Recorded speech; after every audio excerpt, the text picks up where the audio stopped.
Quel nuage nouveau s'amoncelle dans le ciel dont les ancêtres ne nous ont pas donné la clé de la lecture. D'eux, nous avons appris que tout ce qui sort de l'ordinaire est un mauvais présage, parce que Dieu n'improvise jamais. Ne nous arrêtons pas aux enfantillages si nous voulons être pour notre monde des foyers de paix.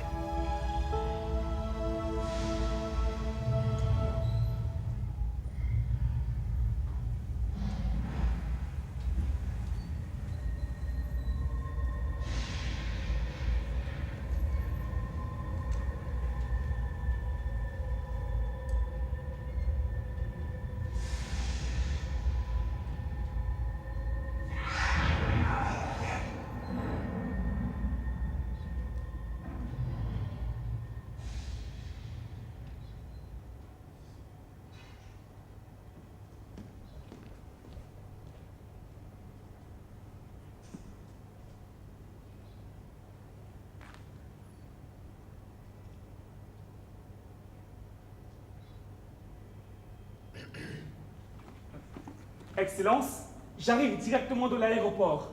C'est très grave ce qui arrive. Quelle heure est-il?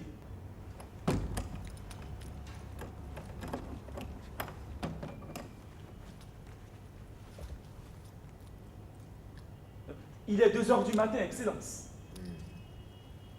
Il est vrai que je ne dors jamais. Mais venir à 2 heures du matin et n'avoir rien d'autre à me dire que c'est grave. Tu ne trouves pas que tu exagères? Excusez-moi, Excellence. C'était une manière de m'exprimer. Je n'ai pas trouvé de mots plus justes. Je préfère. Rien n'est grave tant que moi, je suis dans ce fauteuil. Combien de fois devrais-je vous le répéter? Excusez-moi, Excellence. La langue française est parfois un peu compliquée. Si vous ne savez pas parler français, utilisez la langue locale. Bien sûr, Excellence. Vous avez parfaitement raison, Excellence. Si j'ai interdit l'usage de langue locale dans le palais... Ce dont tout le peuple vous est encore parfaitement reconnaissant, cela vous a permis d'assurer la sécurité du pays. Vous n'ignorez pas que la nation, c'est moi. C'est criminel de ne pas savoir que tout est vôtre sur cette terre. Oui, bien sûr. Vos ennemis n'ont eu que ce qu'ils ont mérité. On dit bien l'armée de son excellence, le stade de son excellence, le mardi de son excellence. Ce sont les mêmes qui parlaient de démocratie vraie et que sais-je encore.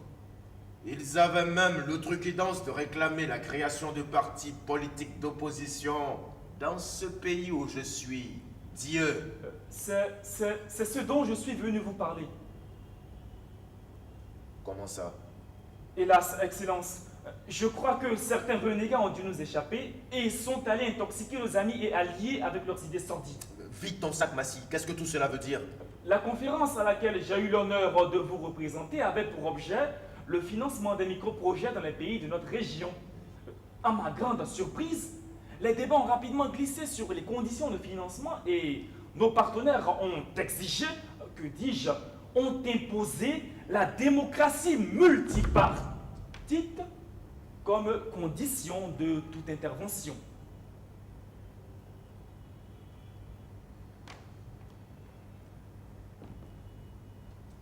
Cela s'appelle de la trahison. Oui, de la haute trahison. Lorsqu'ils nous sollicitent pour les appuyer dans les instances internationales, est-ce que nous leur posons des questions sur le nombre d'exécutions capitales dans leur pays ou la manière dont ils mangent les escargots? C'est non, non et non! Chacun a sa conception de la manière dont il veut gérer son pays. On ne m'imposera rien. Nous sommes un certain nombre de pays à avoir protesté, mais le complot semblait bien ficelé. Ils ont dit que c'était à prendre ou à laisser. Nous laisserons alors. Excellence, ce n'est pas tout. Qu'y a-t-il encore? Après la conférence, mon collègue de là-bas m'a envoyé chercher pour un entretien en tête-à-tête. C'est sérieux, parce qu'ils sont au courant de tout ce que nous faisons ici en cachette. Pour me le prouver, ils m'ont décrit en détail les circonstances de la disparition du journaliste Zata, du colonel Riba, du professeur Zoton. Les salauds. Les salauds. Ils ont des espions partout. On ne sait même plus à qui faire confiance dans ce monde. Ils m'ont aussi révélé les noms des partenaires avec qui nous traitions pour les armes et la drogue. Les satellites. Leurs sacrés satellites. Avec ça, ils voient tout. Même les choses de la nuit. Ils menacent, si nous ne cédons pas, de nous dénoncer publiquement. Ce qui aurait de fâcheuses conséquences sur nos affaires. Ils nous tiennent vraiment. Hein? Mais nous n'allons pas nous laisser faire. Ils auront bientôt de mes nouvelles.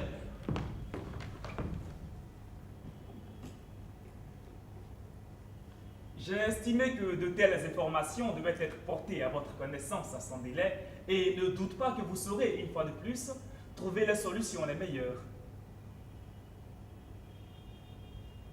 Merci, Massy. Tu peux maintenant aller te reposer, tu l'as bien mérité. Merci, Excellence.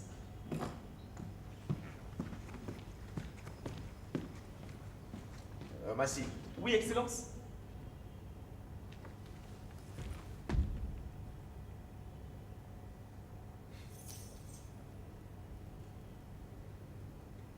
À ton arrivée chez toi, excuse-moi auprès de ton épouse Georgette de te prendre si souvent à elle. Dis-lui que je lui demande expressément de prendre soin de toi. Tu m'es très précieux. Vous êtes trop bon pour ma femme et moi, Excellence. Vous servir est un honneur pour nous. Notre seul vœu est de vous servir jusqu'à la fin de nos jours.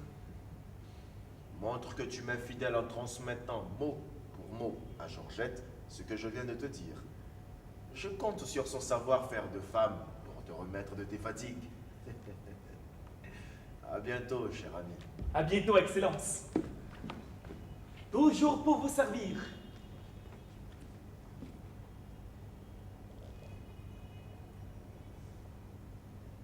Pauvre Massy, tes vœux sont déjà exaucés puisque tu mourras aujourd'hui même de la main de celle qui t'attend impatiemment. Quand tu auras versé ce message dans l'oreille de Georgette, tu découvriras l'autre visage de la femme. C'est toi-même qui déclencheras le processus de ta propre mort.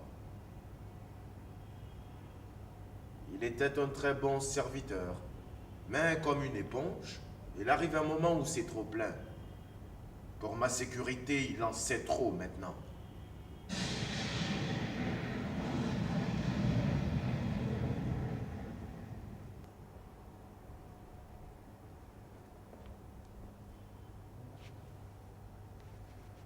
Monsieur l'ambassadeur de la Grande Rive.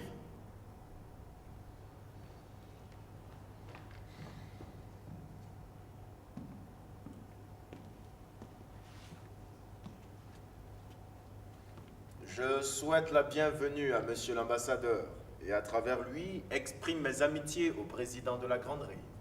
Votre Excellence, profitant du soleil doré qui arrose la capitale de votre agréable et beau pays, j'ai l'honneur de présenter à votre Excellence les compliments de la coalition de la Grande Rive et profite de l'occasion pour vous transmettre une lettre que j'ai reçue de mon gouvernement. Puis-je savoir le contenu de ce message? Avec votre autorisation, je recommande à son Excellence d'en prendre connaissance elle-même, car il n'y a que des yeux présidentiels qui doivent découvrir le message présidentiel. Très bien.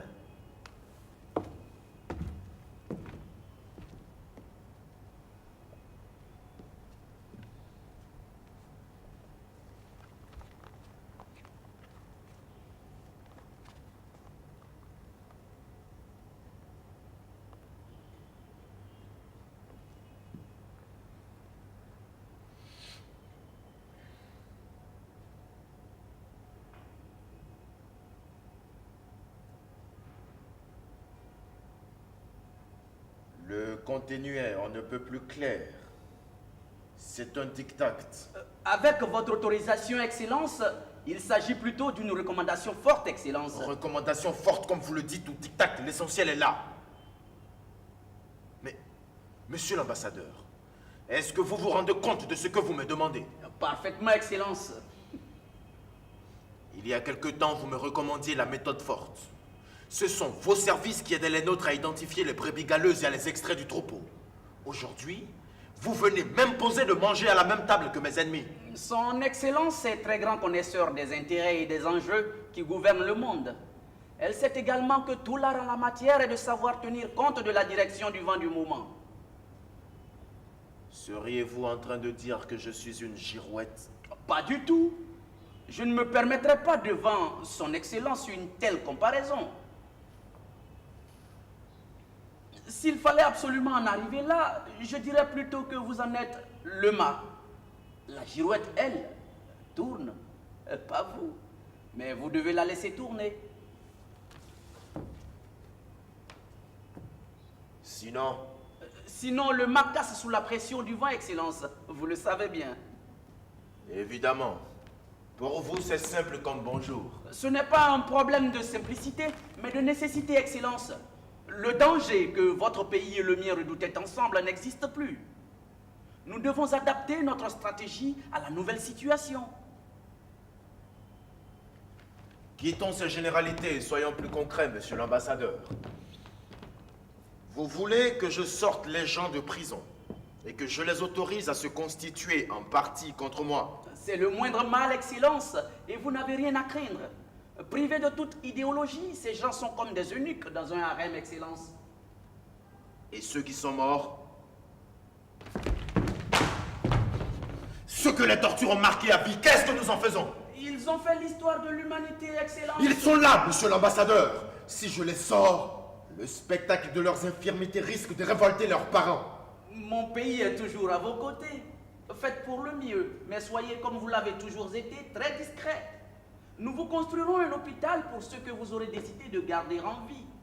Il sera si beau qu'à l'inauguration, personne n'aura Dieu pour vos quelques malheureux qui en seront les premiers patients.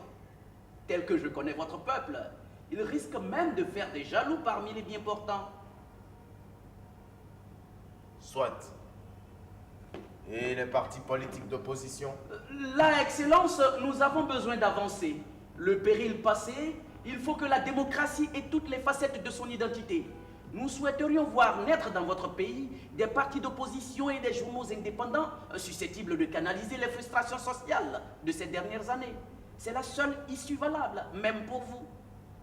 Selon nos dernières informations, une explosion sociale pourrait vous être très dommageable. Ce serait regrettable, n'est-ce pas? Vous ne craignez rien vous-même? Que voulez-vous que nous craignions, Excellence? Un des buts de la fermeté dont j'ai fait preuve et que vous me reprochez aujourd'hui était de contenir la horde de miséreux. Mes concitoyens se seraient-ils enrichis à mon insu?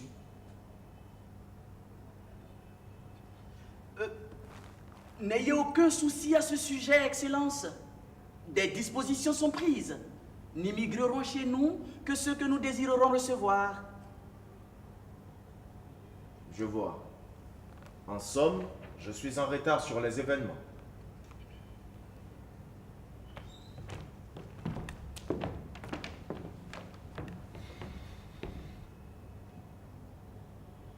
Combien de temps me donnez-vous? Le plus tôt serait le mieux, Excellence. Ceux de notre continent vont sortir une déclaration sur la réorientation de leur politique étrangère en fonction de ces données. Si j'ai un conseil à vous donner, faites vite et donnez l'impression d'avoir vous-même compris le sens de l'évolution de l'histoire.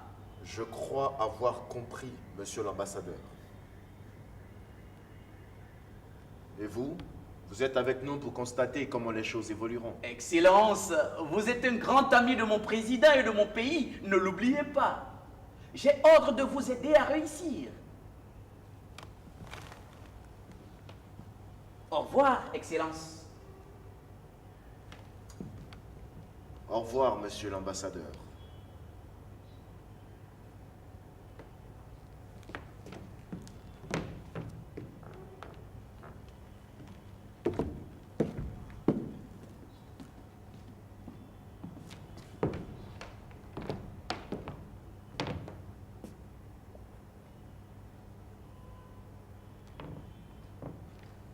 Nos ancêtres disaient que lorsqu'on constate que la force du voleur est supérieure à la nôtre, la sagesse consiste à l'aider à transporter dehors ce qu'il est venu nous voler.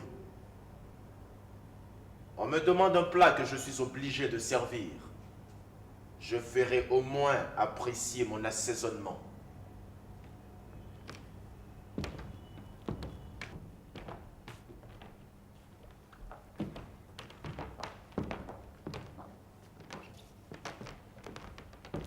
Que sont devenus ceux qui se sont opposés à moi jusqu'à présent? Ils ont quitté le monde contre leur gré, Excellence. Fasano, Oui, Excellence. on me provoque. Un génie, un fou, un ignorant. Et qui que ce soit, je le plains, car sa misère future est immense. Les trois à la fois. Ce sont nos amis de l'autre rive de l'océan. Qu'attends-tu de moi? Replonge-moi en moi-même comme tu sais si bien le faire, cela suffira. Chaque fois que vous m'avez confié cette mission, c'était un prélude dans des décisions importantes. J'en mesure la gravité. Quelle partie de votre vie voulez-vous entendre? De ma naissance à ma prise de pouvoir. Mais en résumé, Soit. Avant que vos parents ne vous conçoivent, les étoiles et les devins avaient déjà annoncé votre naissance proche. Un grand naîtra dans ce monde et il changera complètement les destins, ont-ils dit. C'était déjà vous. c'est ça. 3 mois avant votre naissance, un lion emporta votre père sans même l'avoir égratigné. On ne le retrouva jamais. On ne pouvait le retrouver puisque le lion et lui ne faisaient qu'un. 3 mois après votre naissance, une panthère pénétra dans la case maternelle et vous emporta. Votre mère a mouru de chagrin. Elle n'aurait pas dû, puisqu'elle n'était que ma mère adoptive. Quand on vous retrouva dans la brousse, vous aviez 3 ans et personne ne comprit comment vous avez survécu. C'est le premier mystère de votre vie. Exactement. Orphelin de père et de mère, vous avez vécu sans histoire, avec vos cousins du village jusqu'à l'âge de 12 ans. À 12 ans, je quitte le village et je me rends chez les curés, qui m'inscrivent dans leur école. Surdoué, je suis le meilleur de toutes les classes. Et déjà, on pensait à moi pour être le premier vrai évêque du pays, et sûrement le premier pape du continent. Quand il y eut Marguerite, À 23 ans, alors que vous étiez en fin de cycle du grand séminaire, se produisit le deuxième mystère de votre vie. Vous fîtes la connaissance de Marguerite à la messe, un dimanche. Béni ou maudit, Excellence? béni, du moins au tout début. Un dimanche béni, vous fîtes la connaissance de Marguerite qui allait complètement changer votre destin. Malgré mes efforts, je me fondrai à sa vue comme Jésus au jardin des Oliviers. Seulement lui se releva. Et moi, je continuais de m'enfoncer de dimanche en dimanche. J'en étais arrivé à oublier les prières que je croyais être une partie de moi, tellement je les connaissais. Un jour, n'en pouvant plus, vous vous êtes enfui du séminaire pour voir celle dont vous étiez fou. Mais quand vous arrivez devant sa porte, c'est pour apprendre qu'elle s'est mariée 2 jours plus tôt et a quitté le pays. De colère et de douleur, je me rends au camp militaire. Engagé, volontaire. Je voulais devenir important, puissant, pour enlever Marguerite à ce mari qui ne pouvait l'aimer autant que moi je l'aimerais. Votre détermination séduit vos chefs. On vous envoie à la guerre. Les galons pleuvent de partout. Vous n'avez plus de place sous la poitrine pour porter vos décorations. Qu'importe, on vous les accroche au dos. Vous revenez au pays avec le grade le plus élevé, colonel. Et combattant distingué, c'est tout naturellement que vous êtes promu général. Je découvre alors que Marguerite est l'épouse du frère cadet du président. Elle ne vous reconnaît pas, mais vous l'avez là, gravé dans la tête. Vos nombreuses visites au couple suscitent des inquiétudes chez les agents de la sécurité présidentielle. On vous soupçonne même de préparer un complot contre le président avec la complicité de son propre frère. Vous connaissez bien le pays et ses pratiques. Vous n'attendez plus. Vous attaquez. Ah, c'était un matin.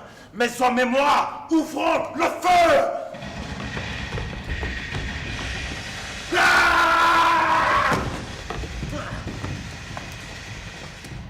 La résistance de l'autre côté nous surprend par son ardeur.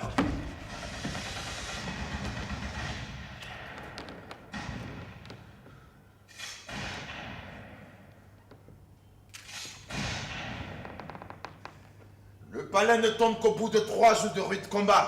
Et au milieu des cadavres, je fais ma déclaration de prise de pouvoir. Ah, les cadavres n'effraient ni le lion ni la panthère. Vous achevez les survivants du camp du président dessus rapidement. Je cours chez le frère du président pour enlever ma Marguerite.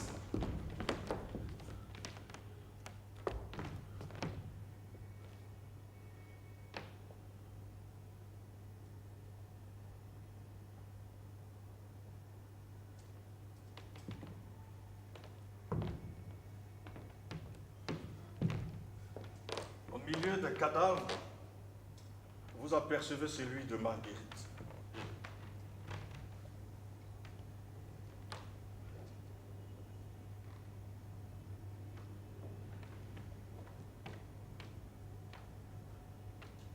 Vous rugissez, vous miaulez, mais en silence.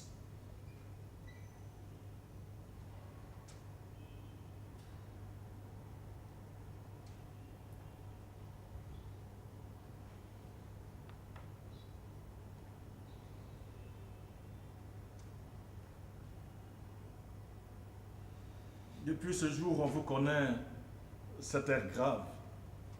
Cet épisode de votre vie en a exclu les femmes. Vous n'en avez plus jamais aimé.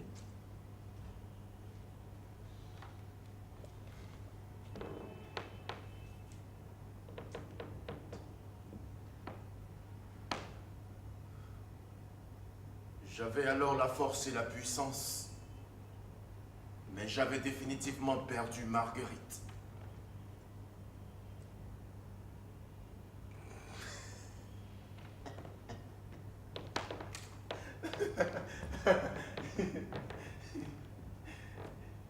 Il me fallait trouver une occupation. Ah, votre arrivée au pouvoir fut appréciée par vos pères. Vous entrez dans le clan. On m'a appris les ruses du métier. Et comme je suis surdoué, je deviens rapidement un maître, auprès de qui de plus anciens venaient prendre conseil. Mais 300 complots et 250 coups d'état déjoués finiront d'asseoir ma réputation de dirigeant hors pair, sur qui on peut compter aussi bien à l'intérieur qu'à l'extérieur. Lions et panthères, vous dévorez toutes vos proies.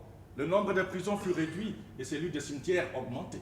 Vous êtes devenu le maître incontesté de votre empire. Votre rayonnement s'étend à travers tout le continent où rien ne se passe sans que vous ne soyez consulté et suivi dans vos avis. Les plus grands de ce monde vous veulent comme amis.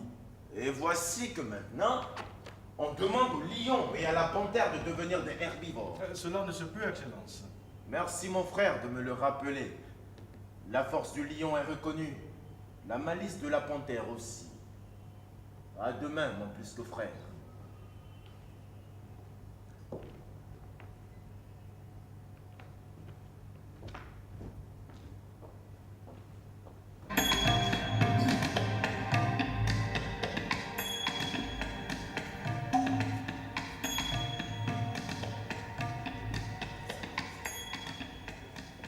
Son Excellence.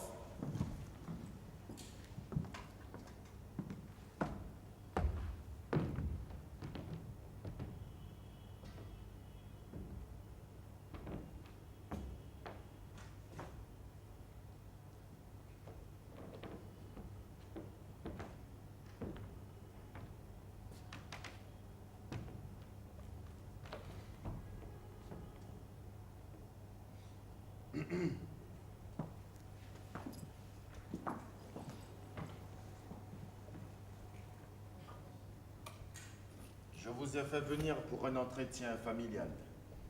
Excellence, comme je m'en doutais, et si j'ai bien compris, j'ai été convié à cette rencontre par erreur. Pas du tout, monsieur Hazard. Malgré les apparences, vous êtes de la famille. Cela fait bien plus de 30 ans que vous vivez dans ce pays, n'est-ce pas? Oui, votre Excellence. Vous voyez que vous êtes plus de la famille que Zakar ici présent, qui n'était pas encore né quand vous y arriviez. Considérez que je vous fais l'honneur de vous intégrer dans ma famille. Merci de cet honneur, Excellence.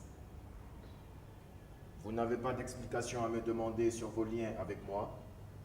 Non, Excellence. Jusqu'à ce jour, je me demandais, moi, si vous saviez que nous étions parents. Heureusement que je le savais. Sinon, vous seriez, vous, particulièrement, depuis longtemps, en prison ou mort. Pardon pour ce que j'ai fait. Je voulais seulement attirer votre attention sur moi, votre neveu.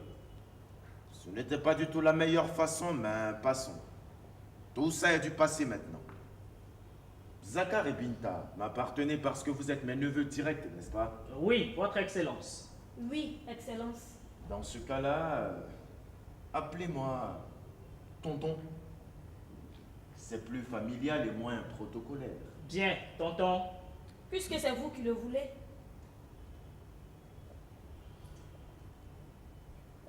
Le moment est venu d'associer la famille à la gestion du pays. J'ai donc décidé de vous réquisitionner tous les deux. Parce que les intérêts de la famille et du pays l'exigent. Avec le respect que je vous dois, j'avoue que je ne comprends pas. Je suis là pour tout vous expliquer. Moi, je n'ai aucun problème de compréhension. Vous êtes notre oncle et l'envie vous vient de réquisitionner vos neveux pour vous seconder. Quoi de plus naturel? Si nous avions été au village, nous serions venus de nous-mêmes vous aider à cultiver vos champs. Il se trouve que nous ne sommes pas au village et que ce n'est pas d'aujourd'hui que nous sommes ses neveux. Pourquoi est-ce qu'aujourd'hui seulement que notre oncle a décidé de nous appeler dans ce palais où je n'avais jamais mis les pieds? Moi, j'ai besoin de quelques explications.